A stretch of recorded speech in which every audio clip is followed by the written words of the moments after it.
Don't மெமரைஸில் exercise 5.6 உள்ள second one வேர்டுக்கான solution இந்த வீடியோவில் பார்க்க போகிறோம். மறக்காமல் ஒரு லைக் போட்டு இந்த வீடியோ பாருங்கள். கொஸ்டின் என்னென்னு பாருங்கள். இந்த eccentricity of the hyperbola whose latus rectum is 8 cm. So latus rectum formula என்னது 2b² a = 8. இதில் வந்து b² கண்டுபிடிச்சோம் அப்படின்னா இது கேன்சல் பண்ணோம் அப்படின்னா 4. So b² = 4a. ஓகேவா? அடுத்து என்ன கொடுத்துருக்காங்கன்னு பாருங்கள். கான்ஜுகேட் ஆக்சிஸோட length is equal to half the distance between the focus. So distance between focus வந்து is 2ae. ஓகேவா? and length of conjugate axis is 2b.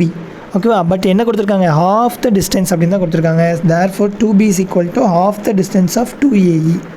so 2 gets cancelled. b is equal to 1/2ae. this implies that b² is equal to b² value என்ன வரும், ரெண்டு பக்கம் square பண்ணியிருக்கோம். So by 4. ஓகேவா? இப்போ எனக்கு கொஸ்டினில் என்ன கேட்டிருக்காங்க, எசென்ட்ரிசிட்டி ஆஃப் தி ஹைப்பர்போலா கண்டுபிடிங்க அப்படின்னு இருக்காங்க. எசென்ட்ரிசிட்டி ஃபார்முலா என்னது, e² = 1 + b²/a². So value substitute பண்ணோம். பட் b² ரெண்டு வேல்யூ இருக்குது. எதை சப்ஸ்டியூட் பண்ணோம் அப்படின்னா இந்த வேல்யூவில் வெறும் a தான் இருக்குது. ஸோ இங்கே ஏன்னு மட்டும் போட்டோம் அப்படின்னா இந்த a² கேன்சல் ஆகாது. பட் இதில் a² இருக்குது. அப்போ அதை தான் சப்ஸ்டியூட் பண்ணோம். ஓகேவா? அப்போது 1 + a² e²/4a². So a² cancel. So 4ஆல் எல்சிஎம் பண்ணிட்டோம் அப்படின்னா 4e² = 4 + e². ஓகேவா? ஸோ e² இந்த பக்கம் கொண்டு வந்துட்டோம் அப்படின்னா 4e² - e² = 4. 3e² = 4. அப்போ e² = 4/3. எனக்கு e தான் வேணும்.